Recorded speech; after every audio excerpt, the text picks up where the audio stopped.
मेरी माँ और बहनों, ईमान में बहुत सारी चीज़ें हैं और उसमें सबसे बुलंद जो दर्जा है वो है अल्लाह पर ईमान। हमारा ताल्लुक़ अल्लाह से इतना मजबूत हो जाए, हमारा रिश्ता अल्लाह से इतना जुड़ जाए कि अगर सजदा करना हो तो सिर्फ़ अल्लाह के आगे, कोई चीज़ मांगनी हो तो सिर्फ़ अल्लाह से, उम्मीदें लगानी हो तो सिर्फ़ अल्लाह से, यहाँ तक के नेकी करना हो तो सिर्फ़ अल्लाह के लिए, गुनाहों से बचना हो तो सिर्फ़ अल्लाह के लिए, आपसी ताल्लुक़ात को मजबूत करना हो तो सिर्फ़ अल्लाह के लिए, यहाँ तक कि हमारी ज़ुबानें ये कहने लगे, इन्ना सलाती, मेरी नमाज, व नुसुकी, मेरी कुर्बानी, व महयाया, मेरा जीना, व ममाती, मेरा मरना, लिल्लाहि रब्बिल आलमीन, अल्लाह रब्बुल आलमीन के लिए होगा। मेरी माँ और बहनों, ऐसे ईमान की ज़रूरत है। ऐसा ईमान अगर पैदा होगा तो इंशाअल्लाह ऐसी औरत जन्नत में जा सकती है। इसके बाद अल्लाह ताला जन्नती औरत की तीसरी सिफत बयान करते हुए फरमाते हैं कि जन्नती औरत वो है जो इबादत गुजार हो। अल्लाह ताला ने हमें जो वक्त अता किया है, इस वक्त का क़यामत के दिन सवाल होगा, तो इस वक्त को पाने के बाद हम हमारे वक्त में से अल्लाह की इबादत के लिए वक्त निकालें।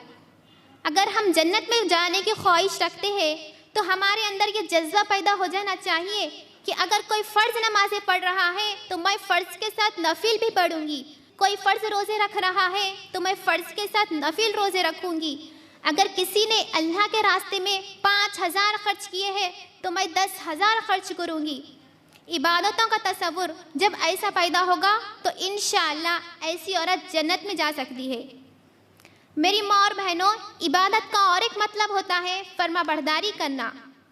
औरत अगर जन्नती बनने की ख्वाहिश अपने अंदर रखती है तो उसे चाहिए कि सबसे पहले अल्लाह की फर्माबरदारी करे, अल्लाह के बाद रसूल सल्लल्लाहु अलैहि वसल्लम की फर्माबरदारी करे, रसूल सल्लल्लाहु अलैहि वसल्लम के बाद माँ बाप की फर्माबरदारी करे, माँ बाप के बाद शौहर की फर्माबरदारी करे। शौहर की फर्माबरदारी के सिलसिले में आप सभी के सामने इस मजलिस में कुछ बातें कहना ज़रूरी समझती हूँ। आज बहुत सारी ख़वातीन नमाजी तो होती है, बहुत सारी ख़वातीन सदका व खैरात करने वाली तो होती है, बहुत सारी ख़वातीन रिश्तेदारों के हुकूक़ को अदा करने वाली तो होती है, बहुत सारी ख़वातीन अखलाक वाली तो होती है, लेकिन शौहर की फर्माबरदार नहीं होती। जबकि अल्लाह ताला ने नबी सल्लल्लाहु अलैहि वसल्लम के ज़रिए ये ऐलान करा दिया कि अगर मेरे बाद मैं किसी को सजदे का हुक्म देता तो शौहर के लिए देता। इसी तरह एक हदीस में नबी सल्लल्लाहु अलैहि वसल्लम फरमाते हैं कि एक औरत नबी सल्लल्लाहु अलैहि वसल्लम की खिदमत में आती है और ये कहती है कि ए अल्लाह के रसूल सल्लल्लाहु अलैहि वसल्लम, मेरी शादी होने वाली है, मुझे नसीहत कीजिए।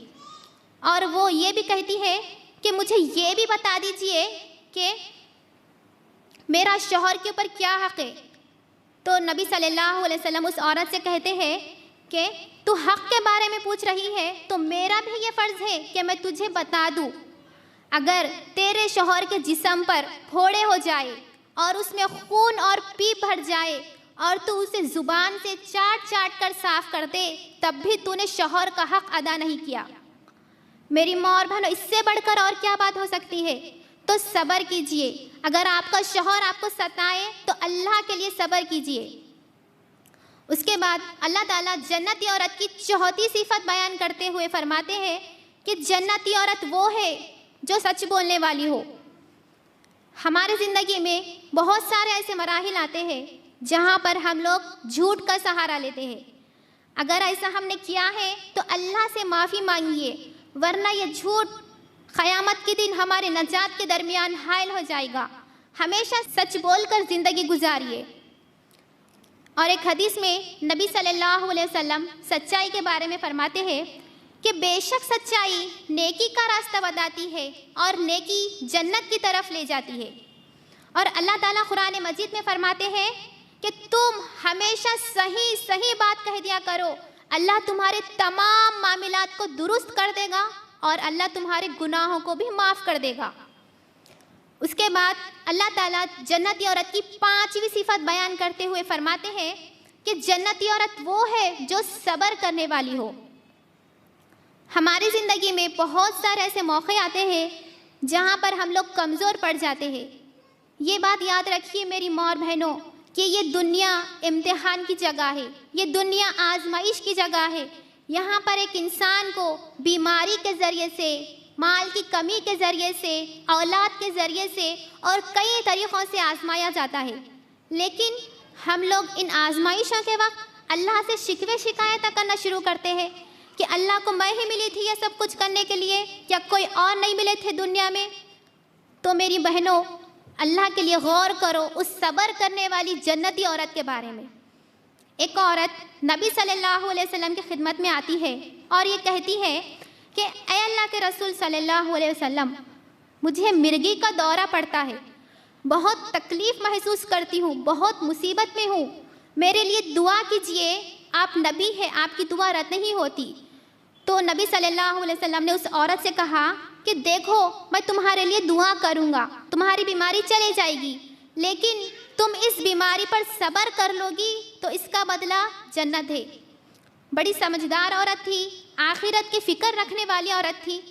उस औरत के सामने दो ऑप्शंस रखे गए और वो ये सोचने लगी कि दुआ कराऊँ या सब्र करूँ। दुआ कराऊँगी तो बीमारी चली जाएगी, लेकिन सब्र कर लूँगी तो जन्नत मिलेगी। तो उसने नबी सल्लल्लाहु अलैहि वसल्लम से कहा कि मैं सब्र कर लूँगी और मैं जन्नत की ख्वाहिश रखती हूँ, लेकिन आप मेरे लिए दुआ कीजिए कि इस बीमारी के दौरान मेरे जिस्म से कपड़े ना हट सके। तो नबी सल्लल्लाहु अलैहि वसल्लम ने उस औरत के लिए दुआ की। तो मेरी माँ और बहनों, ये वाक़ियात हमारे दिलचस्पी के लिए नहीं है, हमारे शौक़ के लिए नहीं है, ये वाक़ियात हमारे ज़िंदगियों में उतारने के लिए है कि सब्र किस तरह करें। तो मालूम हुआ कि सब्र करने वाली औरत जन्नती औरत है। उसके बाद अल्लाह सुब्हाना व तआला जन्नती औरत की 6वीं सिफत बयान करते हुए फरमाते हैं कि जन्नती औरत वो है जो अल्लाह से डरने वाली हो। अल्लाह से डरने का क्या मतलब होता है?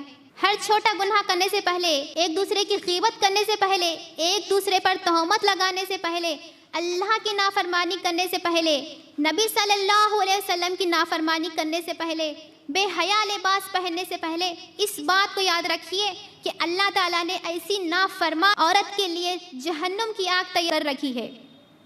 अल्लाह से डरकर ज़िंदगी गुजारिए, क्योंकि अल्लाह सुब्हाना व तआला कुरान मजीद में सूरह दुखान की आयत नंबर 51 में फरमाते हैं कि अल्लाह से डरने वाले अमन, चैन व सुकून की जगह में होंगे। उसके बाद अल्लाह ताला जन्नती औरत की 7वीं सिफत बयान करते हुए फरमाते हैं कि जन्नती औरत वो है जो अपना माल अल्लाह के रास्ते में खर्च करने वाली हो। एक इंसान को सबसे ज़्यादा मोहब्बत अपने माल से होती है, अपने घर से होती है, अपने दौलत से होती है, अपने पैसों से होती है।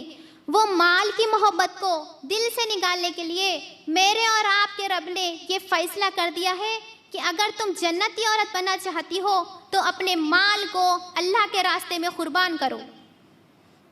तो मेरी बहनों, ज़रा गौर करो खदीजा रज़ी अल्लाह ताला अन्हा के बारे में। जब खदीजा रज़ी अल्लाह ताला अन्हा ने नबी सल्लल्लाहु अलैहि वसल्लम से निकाह किया तो अपना सारा माल नबी सल्लल्लाहु अलैहि वसल्लम के सामने लाकर रख दिया और ये कह दिया कि ऐ अल्लाह के नबी सल्लल्लाहु अलैहि वसल्लम, कुर्बान कर दीजिए इस माल को अल्लाह के रास्ते में। लेकिन आज ख़वातीन समझती है कि हमारा माल अलमारियों से निकलेगा तो ख़त्म हो जाएगा, जेब से निकलेगा तो फना हो जाएगा। ऐसा नहीं है मेरी माँ और बहनों, बल्कि हमारा ये माल अल्लाह के पास जमा हो रहा है। और अल्लाह सुब्हाना व तआला कुरान मजीद में फरमाते हैं कि तुम अल्लाह के रास्ते में अपना माल खर्च करो, अल्लाह तुम्हें और ज़्यादा देगा। उसके बाद अल्लाह सुब्हाना व तआला जन्नती औरत की 8वीं सिफत बयान करते हुए फरमाते हैं कि जन्नती औरत वो है जो रोज़ा रखने वाली हो। साल में एक बार अल्लाह ताला हम लोगों को रोज़ा रखने का मौका देता है, लेकिन उसमें भी हम लोग बहाने बनाते हैं, बीमारी का बहाना बनाते हैं और बहुत सारे बहाने बनाकर फ़र्ज़ रोज़ों को छोड़ देते हैं। तो मेरी बहनों, फ़र्ज़ रोज़ों के साथ नफिल रोज़ों का अहतमाम कीजिए, क्योंकि एक हदीस में नबी सल्लल्लाहु अलैहि वसल्लम फरमाते हैं कि जन्नत का एक दरवाज़ा है जिसका नाम रियान है। उससे क़यामत के दिन सिर्फ रोज़ेदार ही दाखिल होंगे, उनके अलावा कोई इस दरवाजे से नहीं गुजरेगा। तो मालूम हुआ कि अगर हम रोज़ा नहीं रखेंगे तो उस दरवाजे से नहीं गुजरेंगे, और हम उस दरवाजे से नहीं गुजरेंगे तो जन्नत में दाखिल नहीं हो सकते। उसके बाद अल्लाह सुब्हाना व तआला जन्नती औरत की 9वीं सिफत बयान करते हुए फरमाते हैं कि जन्नती औरत वो है जो शर्मगाह की हिफाजत करने वाली हो। मेरी माँ और बहनों, एक हदीस में नबी सल्लल्लाहु अलैहि वसल्लम फरमाते हैं कि तुम 2 चीज़ों की हिफाजत की ज़मानत मुझे दोगे तो मैं तुम्हें जन्नत की ज़मानत दूंगा। अगर तुम मुझे अपनी शर्मगाह की हिफाजत की ज़मानत दोगे, अगर तुम मुझे अपनी ज़ुबान की हिफाजत की ज़मानत दोगे तो मैं तुम्हें जन्नत की ज़मानत दूंगा। उसके बाद अल्लाह ताला जन्नती औरत की 10वीं और आखिरी सिफत बयान करते हुए फरमाते हैं कि जन्नती औरत वो है जो अल्लाह का जिक्र करने वाली हो। हमेशा अपनी ज़ुबानों पर झूठ के बजाय, एक दूसरे की बुराई बयान करने के बजाय, एक दूसरे की ग़ीबत करने के बजाय, एक दूसरे को ताना मारने के बजाय अल्लाह के ज़िक्र से अपनी ज़ुबान को तरोताज़ा रखिए, क्योंकि अल्लाह सुब्हाना व तआला कुरान मजीद में फरमाते हैं कि अल्लाह को बहुत ज़्यादा याद करने वाले मर्द और बहुत ज़्यादा याद करने वाली औरतें, अल्लाह ताला ने उनके लिए बड़ा अज्र तैयार कर रखा है। बहुत सारे अज़कार हमें कुरान और हदीस में मिलते हैं। हमेशा ला इलाहा इल्लल्लाह मुहम्मदुर रसूलुल्लाह को अपनी ज़ुबान पर जारी कर लीजिए। अल्लाह से डरकर ज़िंदगी गुजारिए।